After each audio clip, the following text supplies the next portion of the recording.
Welcome to Future Ready Alumni Black Box Conversations. I'm Hezril Asyraaf, ISKL alum from the class of 2013, and now I'm also the a presenter, producer of The Bigger Picture on Malaysia's independent business radio station, BFM 89.9. Welcome, and it's a pleasure to host you today.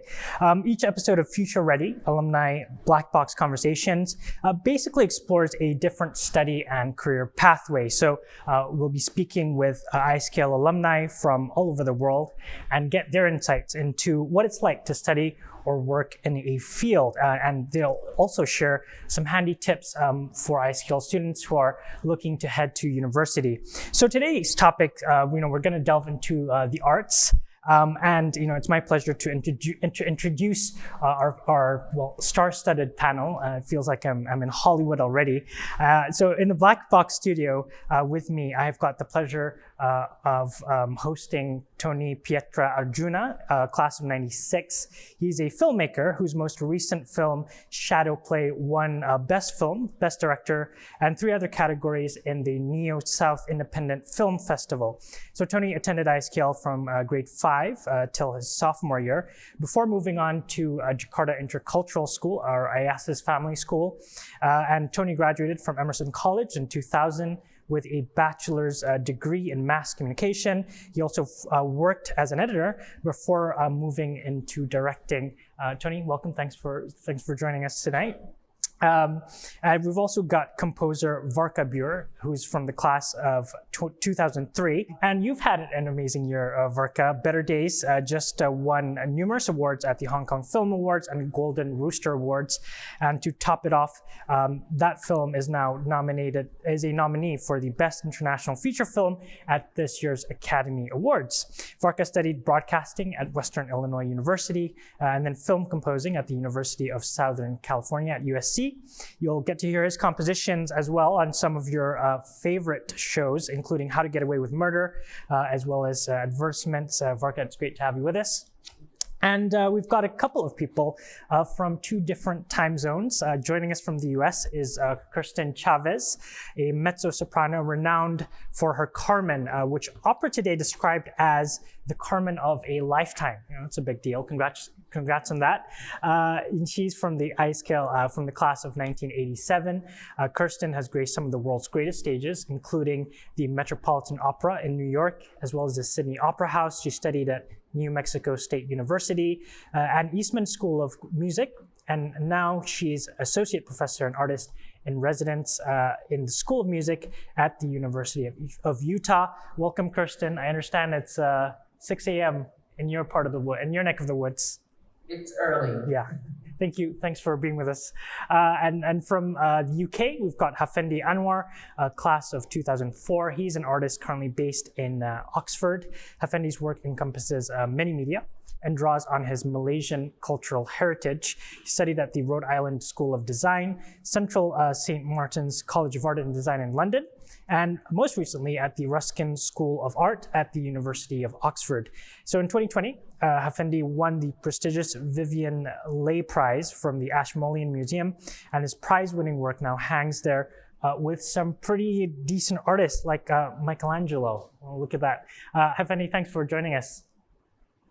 Let's take a step back and sort of look where each of you, arrived at your careers and to your time at ISKL particularly, right? Kirstin, you performed, if I'm not mistaken, you performed Grease back at ISKL in the 1980s. Did you know that you were gonna end up here and with opera? Wow. Well, when I was 9 years old, I had a divine intervention in my life and knew that I was going to be a singer and hoped that it would be a famous one. And I just kind of kept forging ahead with that goal in mind, and it paid off. Yeah. How competitive is the career? It's definitely a different world from, high school musicals, from having the safety of, being in high school. What's it like? Yeah. No, it's, high school was a really great nurturing place for me to kind of feel free to experiment and learn some basic skills of acting particularly.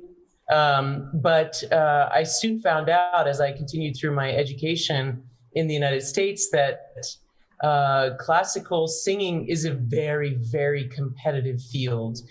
It takes kind of a long time to develop your art. Yeah. So a number of years, somebody finishing with a master's degree isn't considered to be ready to go and do everything. After the master's degree, you have to at least have a couple of years of apprenticeships, and then you're considered a young artist who's sort of green and may or may not do well on stage. And so you have a long period of really kind of proving yourself until you're near 40, and then you're like, yeah, okay, I know what I'm doing. So if you're lucky enough to stay in it, and to stay, at the top of your game, you'll make good strides, but it is very competitive at every stage of the game. Yeah, and we'll talk about age later, because obviously age and an opera singer's voice are closely connected with each other. But before we do that, Varqa, you've had your fair share of the stage when you were at ISKL. You did theater, dance, music, choir. You did it all. What sort of an impact did that have on your creative interests and I guess in stimulating those interests? It had a great impact, that's for sure. Like when I first went to ISKL, that was the first time I was actually exposed to a professional setting, because ISKL had such a great stage. It had awesome lighting, and the faculty knew what to do with it. Yeah. So immediately I was exposed to a very professional environment where I can play with these professional gears, and even for dance, you learn choreography, you learn how to light the stage. And for me, that has been very eye-opening. So it kind of encouraged me to want to keep on doing arts, that's for sure. At what point in time did that click in? Did you ever think about that as an ISKL student back then? The thing is, since a very young age, my parents kind of exposed me to all sorts of arts, including choir. They sent me overseas to different trainings to perform on stage. But I think what going to ISKL really helped me was to be able to see that I can actually do this professionally. So, for example, I do film composing now.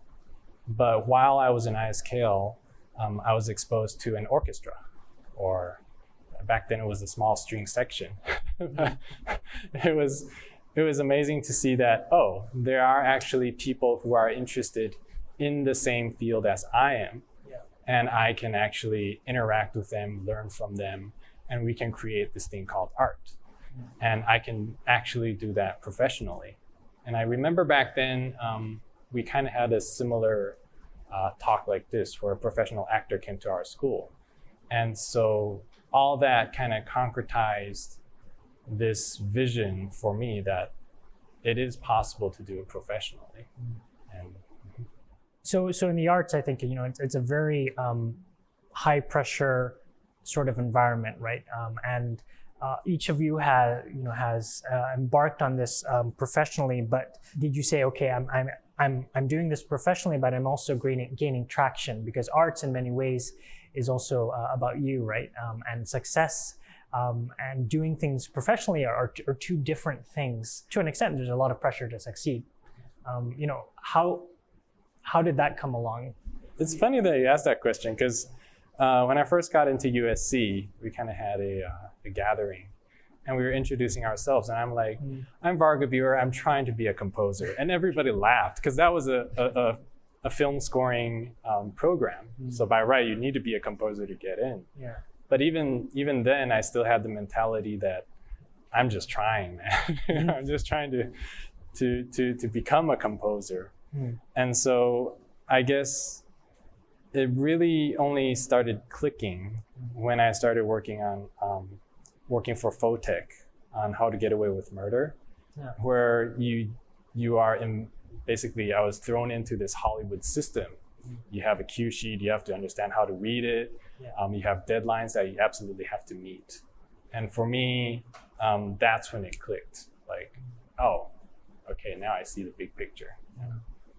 Hafendi, when did that when did that click in your mind that you were gonna do what you're doing and turn that into a career, right? A lifelong journey, and go from this is a nice high school thing and to this is life now, right? This is what I'm doing full time.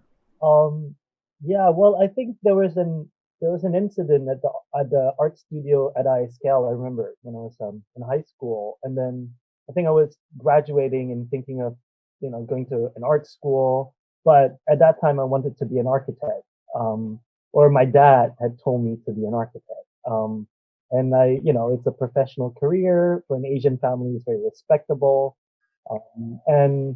but I remember Ms. Bieberich, who was the art teacher at that time. She was amazing, and she, when I told her I wanted to be an architect, but she's like, oh, try and consider, doing fine art. You could be, a great artist one day. And I was just like, I never thought of that. I enjoy making, and I enjoy painting and, making ceramics and taking photographs, but it never occurred to me that I could do it professionally, but as well for life. But I think right after art school, I think I had an unconventional education where I was in and out of sort of formal education. And there was a point when I think started exhibiting my work. I was 19 or 20 in a small gallery in Kuala Lumpur.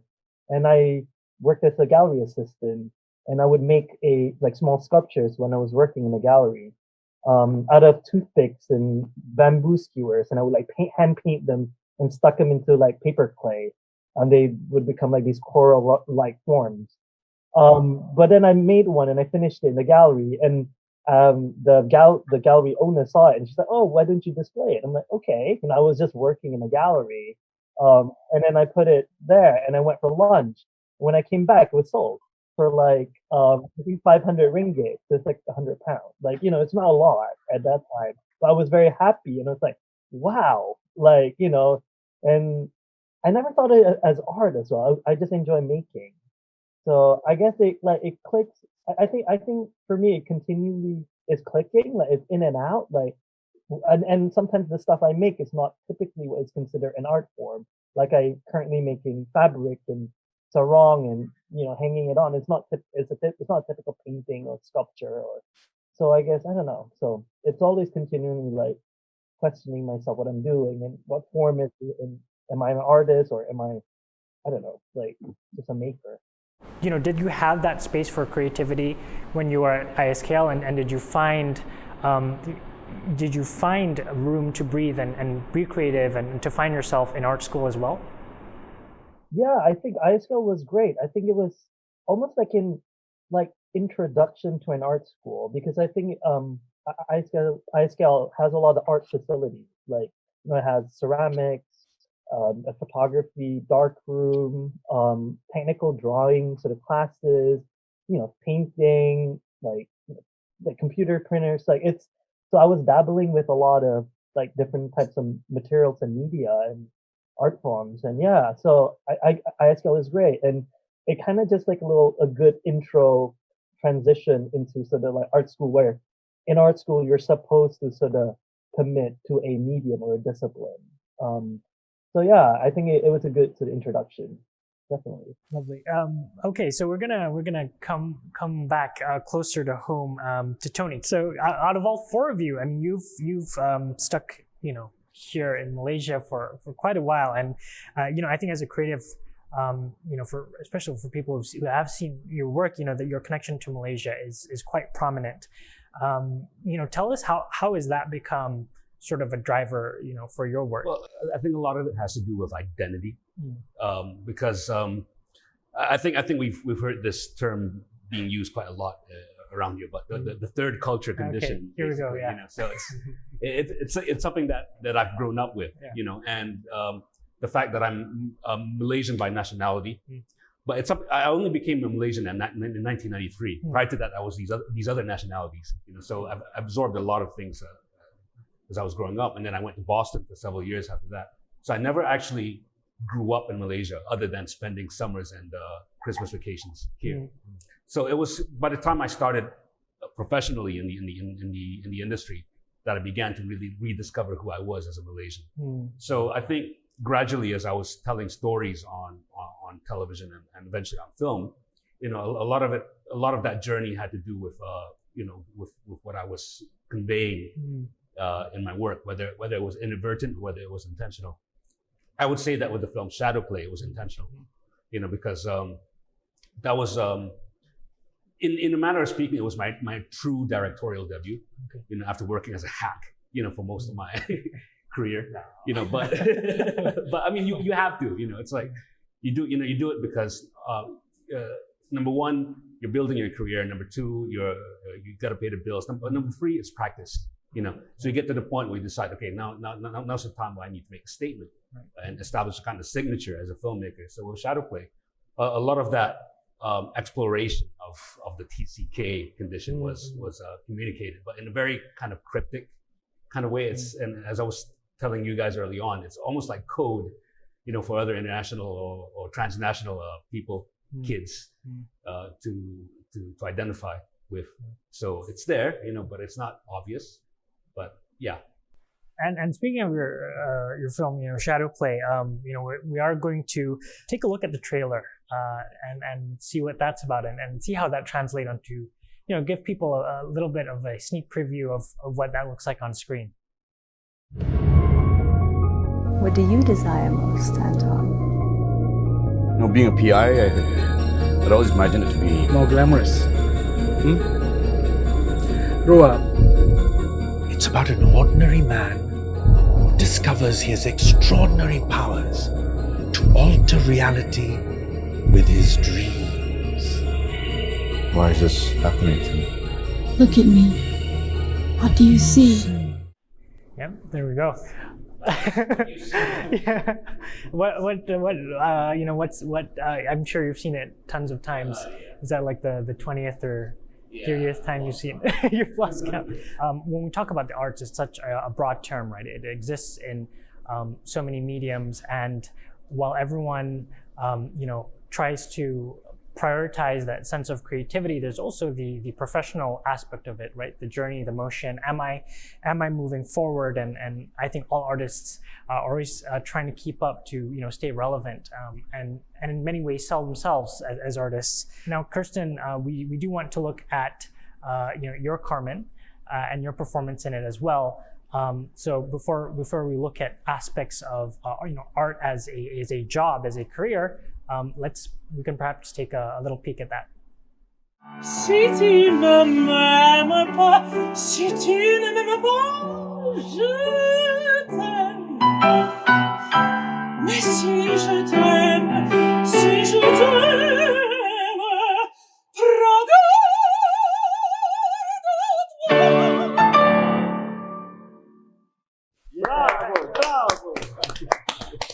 So Kirsten, you performed that recording at the terrace at your home. I mean, what was that experience like? Because clearly that's a sign of the times. You did it with no audience. Thankfully, Carmen and I are really close. So slipping into her skin is something I do very easily and readily. And you might have noticed the costume that I have, that corset is, once it's strung tight, I'm ready to go. And I was lucky to have a couple friends who came up onto my rooftop with me so they could help capture the film. But it was this kind of a really fun experiment, really, to capture the beauty of where I live here in Salt Lake City, Utah, but to also add a little Carmen to it. I think we're going to be doing things like this a lot more often. So it was nice to kind of start that process, start figuring out, okay, how can we be even more creative, use multimedia more to our advantage. We've had to make a lot of shifts this year, as I know but most of my singing engagements completely stopped 1 year ago. And I lost a lot of engagements for 2020. And but we've also had to get really creative in how we teach our students to sing. That's been a whole other level of crazy. But we're making strides, we're figuring it out. And I think that these kinds of technological uses with our art are going to continue and going to get stronger and stronger and better. So I fully anticipate that a few years from now, I'll be doing a concert with you guys, and I'll be here and you'll be there, and a bunch of people everywhere else playing their instruments. It's going to happen. We're going to figure it out. So I'm excited. And you've been both a student and a teacher, right? And I guess when it comes to conveying to your students, the skills they need as successful artists, what do you teach them, beyond the basic skills, and I guess within the context of success, right? What does it take to be a successful artist? I really appreciate your asking that, because the topography for us is constantly changing, it seems. And entering into a career in professional singing today looks really different from when I did it in 1999. And what I try to impress upon my students is the idea that we as performers, and I think this is true for pretty much all artists, we must be entrepreneurs and we must be small business owners. We must act like small business owners. We have to be able to manage a whole host of skills that have essentially nothing to do with the art that we create.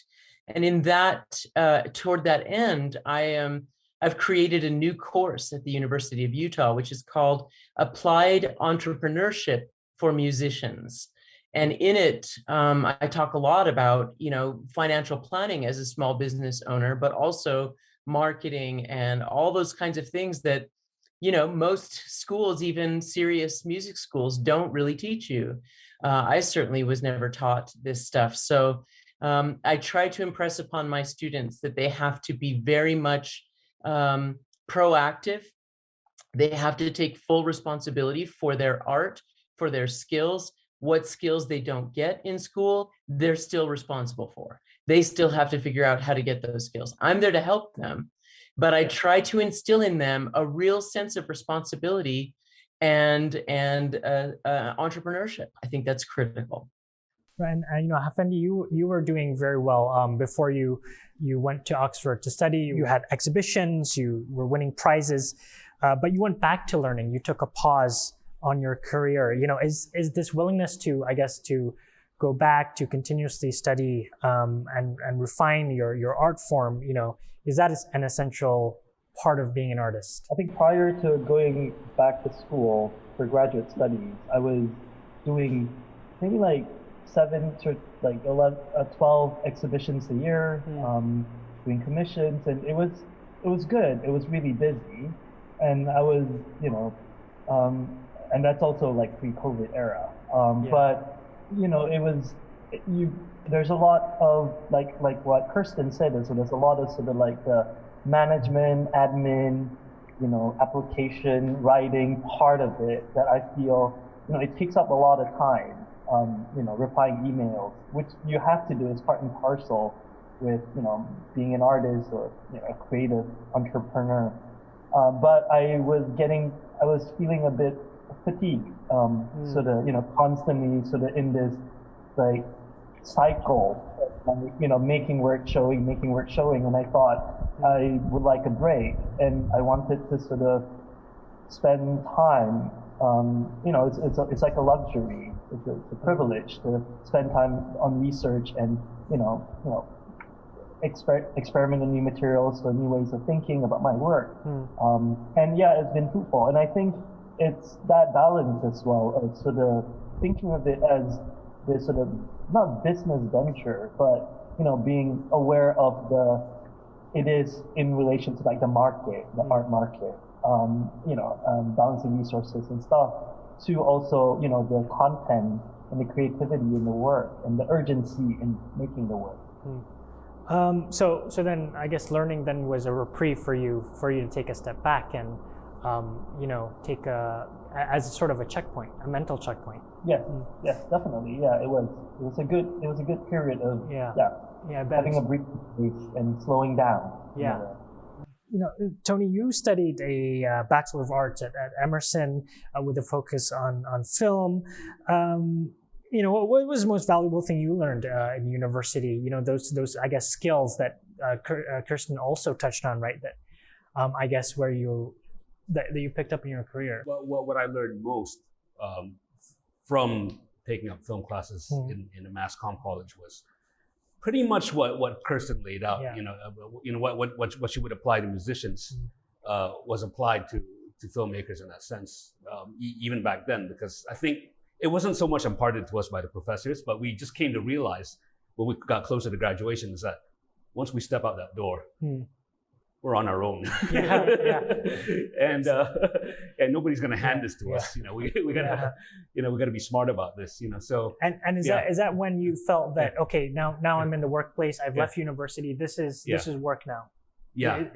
Was that the turning point for you? Yeah, it was. And the thing was, in my case, in a way I was fortunate because my intention was to stay on in the States and work there, and get my green card and so forth. And I had extended family there as well, so it would have been relatively easy for me to live there. But I think when things happen, not to get into dramatic moments here, but my father passed away. I went home, decided that I was better off with my family at that time, which was a blessing in disguise because at that time Malaysia was still a fledgling industry.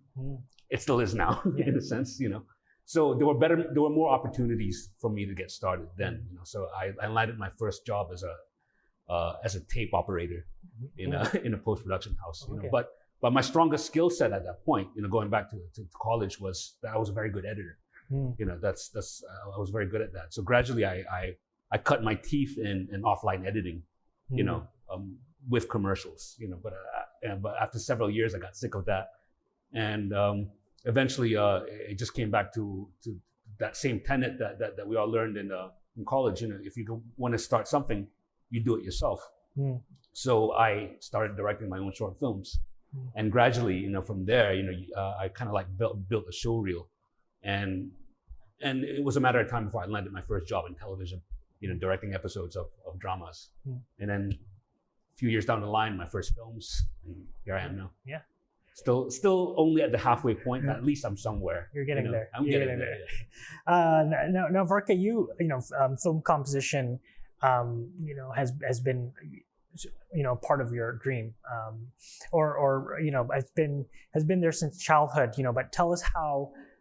From what I understand, you fell into film composition at USC. Yeah. Since a very young age, I've been interested in film. Since I bought my first soundtrack, it was either Twister or The Rock.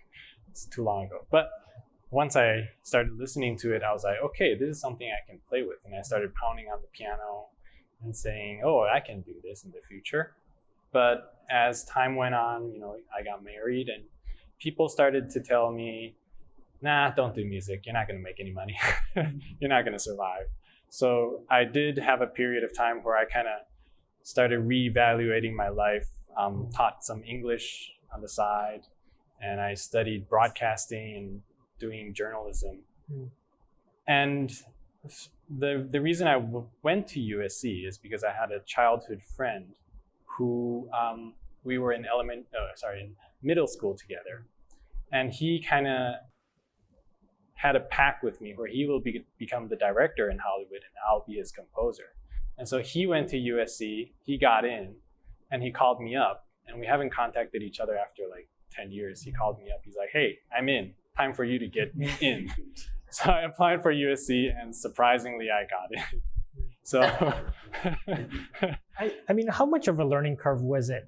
Because I think, like you said earlier, right, everyone sort of introduced themselves as a film composer, and you said sort of, I'm trying to become a film composer, right?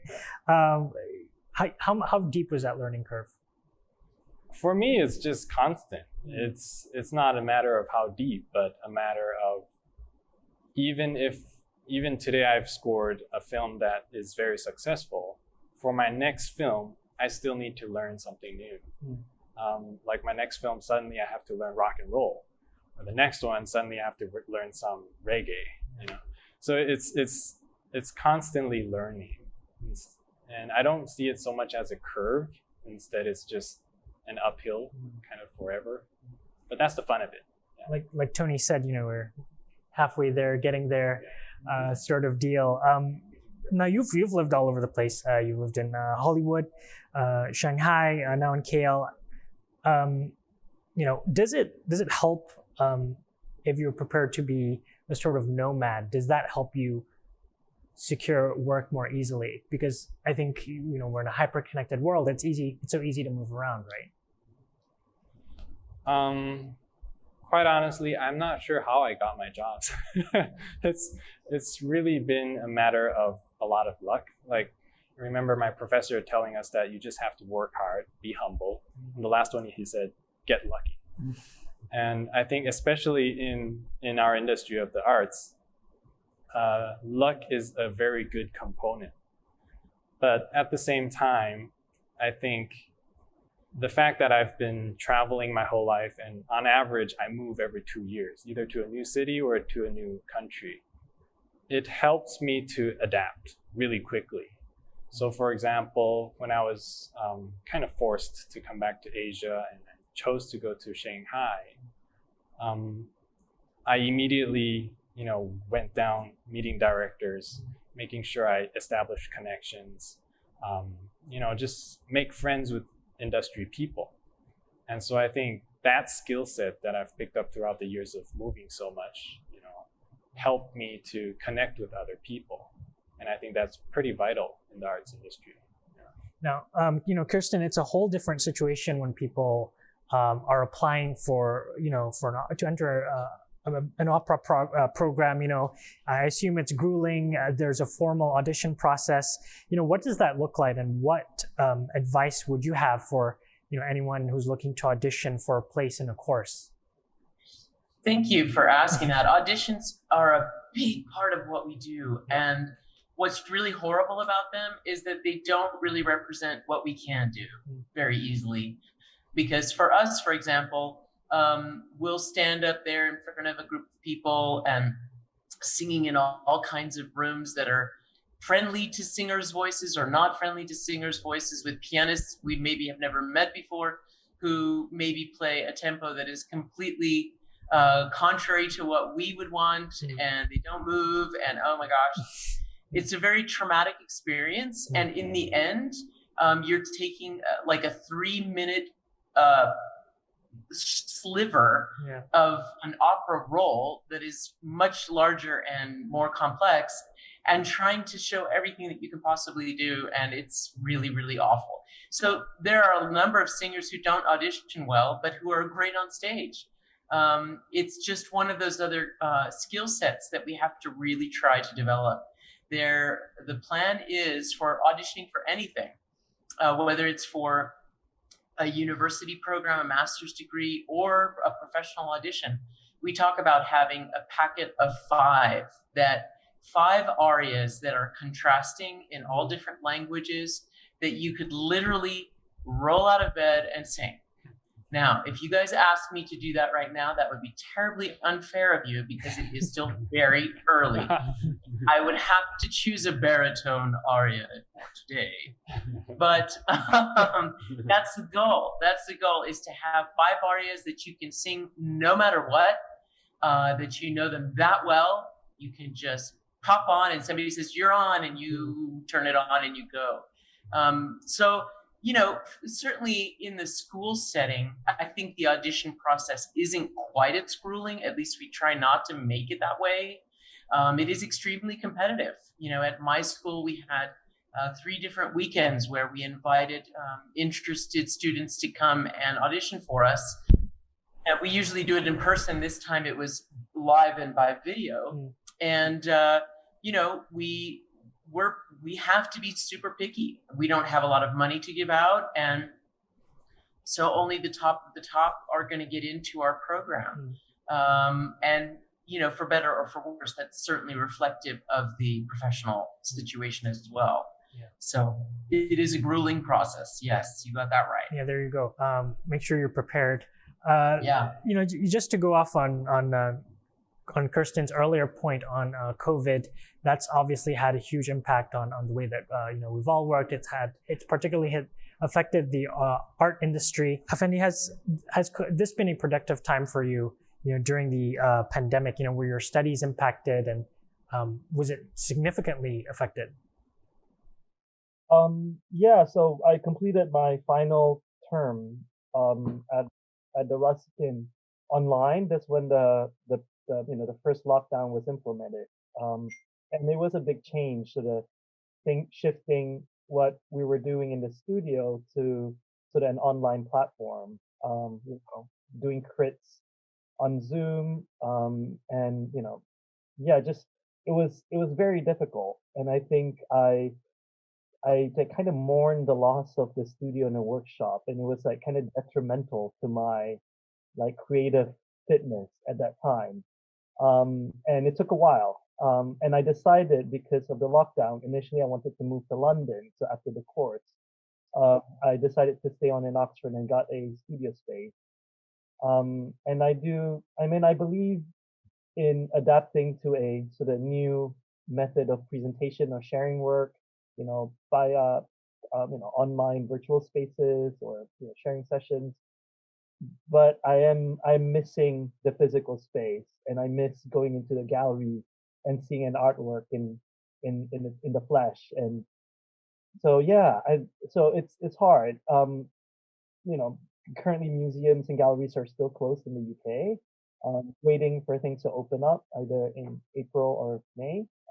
But I am optimistic, and I do believe in the future it would be a mixing of sort of both, sort of physical exhibition and a sort of digital component as well. And how artists adapt to that, we have to see. And you know, and how do you see the situation, you know, being for less recognized artists or less experienced artists that are just entering the scene, right? What sort of challenges do you see for them at this challenging time when there are, you know, no exhibitions going on, like you said? Yeah, well, I mean, I think it's artists are kind of resilient, so they will always find a way to gain sort of visibility or, you know, recognition. And I think even, I mean, on social media, on Instagram, you know, a lot of artists are sharing work straight from their studio walls onto, you know, an Instagram, which was really hard because initially you had to go through the gallery system. So you have to kind of do small shows, you put together with your friends until a gallery would want to represent you, and then they would put you in their space. But now I think, you know, with social media, especially Instagram, you know, you can have your own website as well. It's a, you know, I think there's many ways for young artists to gain visibility or early traction, before, you know, once they get a following, you know, the galleries would eventually pick them up. But there are challenges as well, I guess, because galleries are closed, and you know, so there are less shows. You know, if you're within that sort of, I guess your career is within that sort of range. But on the flip side, Tony, you know, Netflix and streaming services have had sort of a, you know, boon from the pandemic. You know, has the markets move or transition into in-home entertainment translated into, you know, more work for independent filmmakers? You know, is that hard when you still need cast and a crew? I think the writing was on the wall for quite a long time already. You know, ever since monopolies like Disney started to conglomerate all the cinemas, all the theaters, and for the last 10 years, you know, for the most part, a lot of indie films have been edged out of mainstream cinemas and have gone pretty much straight into video streaming. You know, so that's been happening for quite a while already. But right now, it's possible that the pandemic might have actually put them in the spotlight. Yeah. Finally, and it's like right now there's a level playing field for other filmmakers and other kind of films to make themselves known in this wider kind of media accessibility. You know, since cinema distribution is shrinking for independent films, there might be an opportunity for it to grow for indie cinema online. Right. So and you so that then is just sort of like a reset button for independent filmmakers in a way. I mean, there is an opportunity for them to take advantage of the situation, so to speak. Most definitely, I'm trying to do that myself. So what I was hoping was, like when Shadowplay initially came out, there wasn't much fanfare for it because it's a small film, went under the radar. But now we're hoping that more people will discover it. Given that we're given a little bit more opportunity to pimp it. Yeah. It might find a second life under the present circumstances. Yeah. So, and with other films as well. And Varqa, we want to look at what the landscape is like for you as a film composer. But it's wonderful news again that Better Days has received an Oscars nomination. Congratulations again.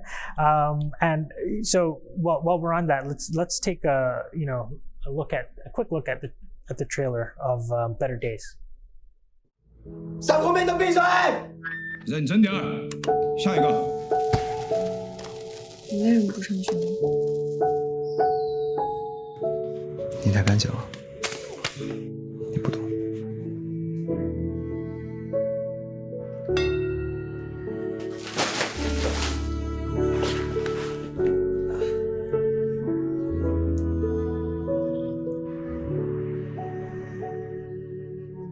疼吗？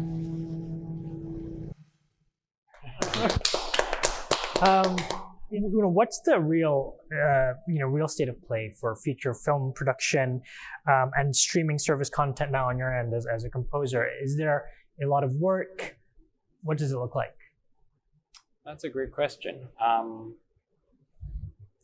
think on one hand, because of the streaming services, content has increased manyfold. And so opportunity is increasing for film composers like myself.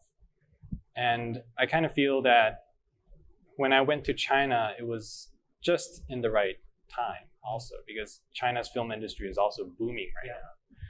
And so irregardless if we're talking about Hollywood or China, it's kind of a golden moment for any composer to go in and be able to snatch a job or two. But on the other hand, competition is higher because film or music in general is becoming easier and easier to make. I'm sure film is the same, where I can just make an awesome beat on my laptop. And so competition is becoming higher and higher, where you kind of have to still establish yourself not only among your peers, but also basically not among the directors and producers, but also as an artist yourself. You kind of have to have your own identity. And I kind of agreed with Kirsten when she said that as a musician, you can't just be a musician. You also have to be a business person. Yeah. And so you kind of have to understand how to sell yourself, almost, even as a film composer. Does it ever become, just a job to you? Because, I mean, the arts is I think for all of us, when we came into it, it was glamorous, the spotlight's on you. But have you ever felt that, at some point in your career that, well, glamorous? Yeah. Certainly. There are times when you have to deal with powers higher up that are telling you what they want, but you disagree. But at the end, as a film composer, I am in a service industry. I serve the film. The ultimate goal is to help this film tell a story. And the vision of that film is done by the director or higher up by the producer. And so there are times where I just kind of have to suck it up and just like, okay, I'll do it your way. And when that happens, it feels more like a job, as you've mentioned, instead of I'm a creative artist. I'm gonna put my creativity into the film. Yeah. And to wrap up, and I'll ask all four of you, what's one piece of advice that you'd impart to our current students right now? We can start with you, Tony. I think to begin with, because I know the elephant in the room is, things look scary right now and difficult. I think we've all been through our difficult phases at some point in our lives, but I think, whether you're coming out of high school or entering college, the prospects may look daunting right now, but I'm an optimist. I think if anything, it'll make you guys more resilient on the long run, if you know how to absorb and roll the punches. But I think, as everyone pointed out here, it's about adapting. So it's a changing world. I think we're all going to have to adapt to it. And the thing is, I think the positive thing for you guys is because you're at the forefront of your careers, of your lives, you'll be able to adapt maybe easier because you're just going to slide into it and start afresh with a relative clean slate. Whereas the rest of us, we're struggling to change one routine to another. It's like suddenly we have to do this, we can't do that anymore. So roll with it, you'll be fine. Yeah, roll with it. And Hafendi, what's one piece of advice you have for our students? I think just enjoy the journey and the process. So I know at times it'll be very difficult. I mean, especially right now, different condition. But every bit is part of the journey, of the process, no matter how difficult it is.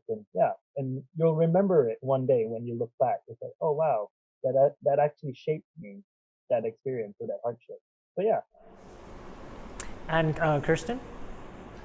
I would say that it's important to not be afraid to question.